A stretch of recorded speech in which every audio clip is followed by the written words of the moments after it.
My dear students, welcome to NK Baba chemistry classes.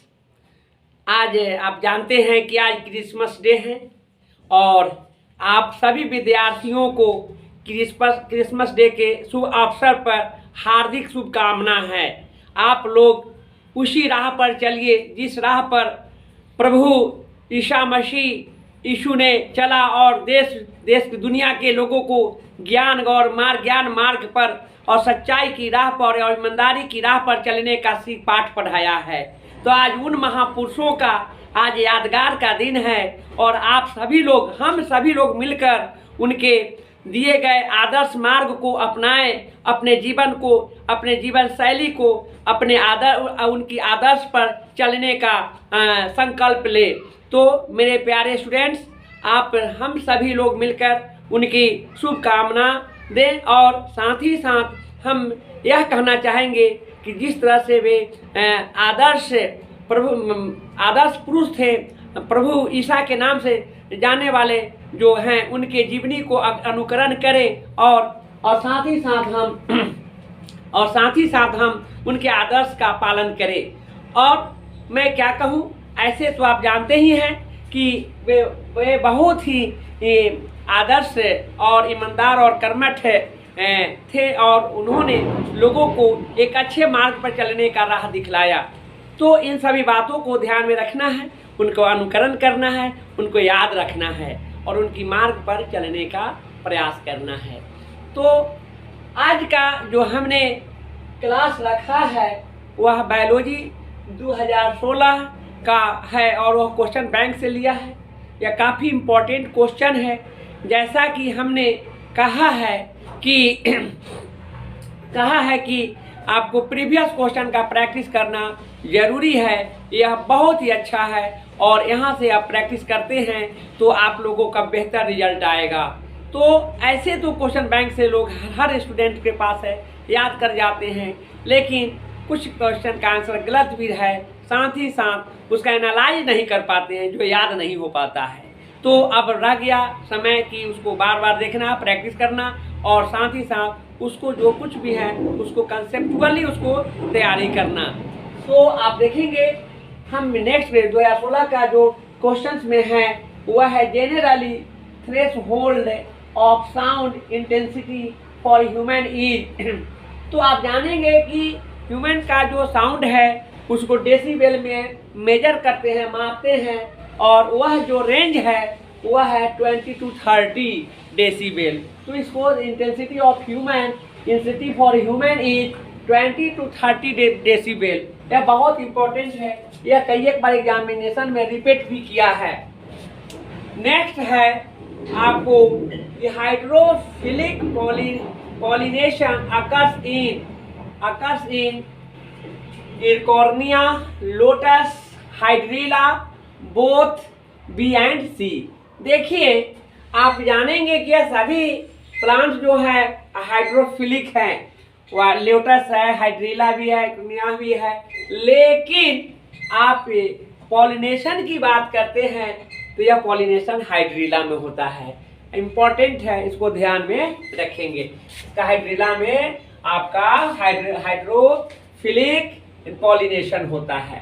Hydrophilic का मतलब होता है वाटर अट्रैक्टिंग, वाटर को अट्रैक्ट करना, यानी वाटर में रहने वाले प्लांट हैं जिनका पॉलिनेशन जो होते हैं आपको उसे हाइड्रोफिलिक के द्वारा होता है और वह एग्जाम्पल हाइड्रीला है। नेक्स्ट है ट्राइसोमी। यह 2n+1 causes retardation in child which is known as Philadelphia, down syndrome, albinism, none of the. तो आप जानेंगे डाउन एक साइंटिस्ट का नाम है, बायोलॉजिस्ट है, जिन्होंने एक सिंड्रोम दिया।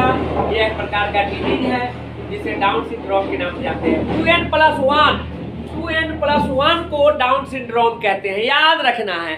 2n+1 को क्या कहते हैं? डाउन सिंड्रोम कहते हैं। बहुत बहुत इंपॉर्टेंट है एग्जामिनेशन के लिए, इसको ध्यान में रखेंगे और ये हो जाएंगे डाउन सिंड्रोम। नेक्स्ट है DNA fingerprinting is DNA typing, DNA profiling, both base pairing.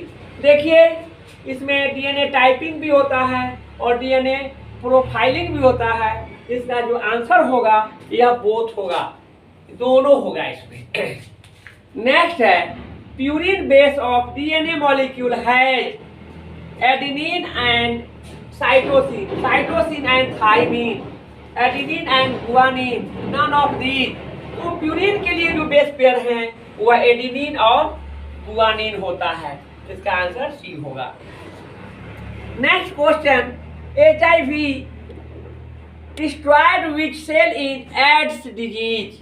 B cell, C cell, T4 lymphocytes। बहुत इंपॉर्टेंट क्वेश्चन है, इसका आंसर जो होगा T4 lymphocytes होंगे, यह याद रखेंगे और यह कई एक बार रिपीट भी किया है एग्जामिनेशन में, यह इसको ध्यान में रखना है।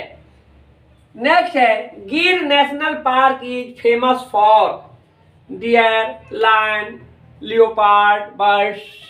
तो यहाँ पर लायन होगा, लायन के लिए गिर नेशनल पार्क है, फेमस है, यानी इसका आंसर बी होगा।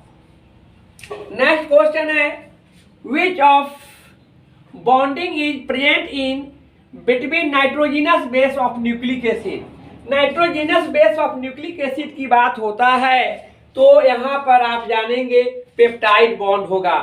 न्यूक्लिक एसिड में आपको पेप्टाइड बॉन्ड होता है, ईस्टर बॉन्ड भी अलग है और हाइड्रोजन बॉन्ड डीएनए में होता है, तो यहाँ पर कौन सा होगा आप जानेंगे कि पेप्टाइड बॉन्ड होगा।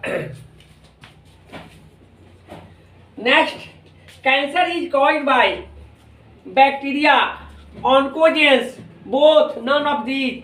कैंसर जो है ऑन्कोजेंस होता है, ये भी कई एक बार रिपीट किया है। ऑन्कोजेंस जो है कैंसर कॉज्ड होता है किसके द्वारा, तो ऑन्कोजेंस के द्वारा, इसका आंसर बी होगा। Next, Kalyan Sona is variety of hybrid, variety of hybrid of wait.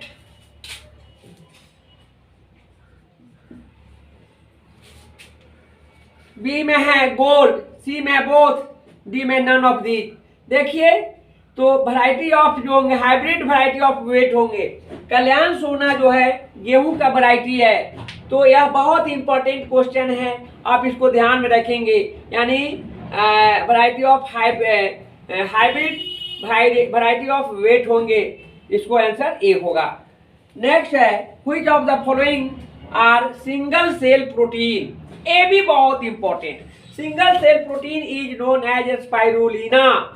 ये स्पाइरुलिना जो होते हैं वो क्या होते हैं, सिंगल सेल प्रोटीन होता है, तो इसका आंसर हो जाएंगे ए होगा। नेक्स्ट क्वेश्चन है artificial seed is formed with the help of somatic embryo, poly embryo, both, none of these. Artificial seed is formed with the help of somatic embryo. Somatic embryo होते हैं, embryo जो होते हैं वह कैसा होना चाहिए, सोमैटिक होगा, इसका आंसर ए होगे सोमैटिक एम्ब्रियो के लिए। नेक्स्ट क्वेश्चन है how many nitrogen base pair are present in complete rotation, यानी rotation twist of B DNA.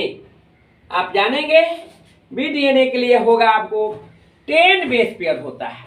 ऐसे तो डीएनए का जो टाइप है DNA, B DNA and Z DNA, तो बी डीएनए में जो बेस पेयर जो होते हैं वह 10 बेस पेयर होते हैं, तो यहाँ पर बेस पेयरिंग कितने होंगे, 10 होगा। बहुत इंपॉर्टेंट क्वेश्चन है, डीएनए में पढ़ना है इसको। नेक्स्ट है which one is viral disease. इसमें वायरल डिजीज जो है आपको इसमें से कौन होगा, flu, polio, AIDS, all of these. देखिए पोलियो वायरल डिजीज है, एड्स भी वायरल डिजीज है, स्वाइन फ्लू जो है वो भी क्या है, वायरल डिजीज है, यानी इसमें होगा आंसर ऑल ऑफ दीज। काफी इंपॉर्टेंट क्वेश्चन सब है।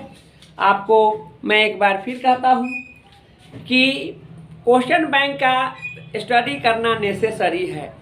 आपको इससे यह जानकारी मिलता है कि किस टाइप का क्वेश्चन और कैसा क्वेश्चन पूछे जाते हैं, तो यह आपके लिए कंपलसरी है, इसको तैयारी कीजिए। साथ साथ आपको मॉडल सेट भी देखेंगे तो बहुत सारे क्वेश्चन मिल जाएंगे इसी से, कुछ और हैं जो मैं एनसीईआरटी स्टडी मटेरियल में खुद को लिख रहा हूं, और मैं आपको एक टू द पॉइंट्स उसको बतला दूंगा जहां से ऑब्जेक्टिव क्वेश्चन छूटने की चांस नहीं है। और ऑब्जेक्टिव सही है तो आपका अच्छा स्कोर कर जाएंगे रिजल्ट, यानी आपको 35 ऑब्जेक्टिव में 30 भी सही हो जाता है, 25, 27, 28 नंबर आपको प्रैक्टिकल में भी ले आते हैं, तो एक अप्रॉक्सीमेटली है 60% मार्क्स आ जाता है। और रिटेन में आप नंबर आएगा तो 80 प्लस में चला जाएगा रिजल्ट। 80 प्लस लाना है बड़ी बात नहीं है, आप उस पर थोड़ा सा टारगेट लीजिए, उसको आप एक टारगेट के लीजिए और उसमें आप स्टडी कीजिए, मिशन बनाइए, और अभी से यही सब करने की ज़रूरत है। क्वेश्चन बैंक का पढ़ लेना, एनसीईआरटी का एक revision to the point, summary point को देख लेना, डीपली नहीं जाना, डीपली जाएंगे तो समय कहाँ है ना। और इस तरह से पढ़ते रहिए। मैं आपको केमिस्ट्री भी हम आपको आज पढ़ाए भी किए हैं मॉर्निंग में, लेकिन अभी थोड़ा सा समय के अभाव में मैं लेट से आप लोगों को बायोलॉजी को पढ़ाया हूँ, अपलोड कर रहा हूँ। और पढ़िए रेगुलर, मैं आपको केमिस्ट्री और बायो को मैं मेंटेन करूँगा। समय मिलेगा तो मैं फिजिक्स का बहुत अच्छा टिप्स दूंगा, जिससे ऑब्जेक्टिव क्वेश्चन बढ़िया से बना लेंगे। सब्जेक्टिव का कुछ हम गाइड कर देंगे, जो आप पढ़ लेंगे वह क्वेश्चन एग्जामिनेशन में आएंगे। तो मैं विशेष क्या कहूँ, आप लोगों को एग्ज़ाम है, आप एग्जामिनेशन में भिड़ जाइए, तैयारी में लग जाइए, वही आपके लिए सब कुछ है। बस तो आज के लिए हम इतना ही रखते, मन लगा करके पढ़िए, बस कम समय है बेहतर रिजल्ट लाने के लिए एकदम इनर्जेटिक रह करके और हैप्पी रह करके पढ़ते रहना है, कोई टेंशन नहीं रखना है।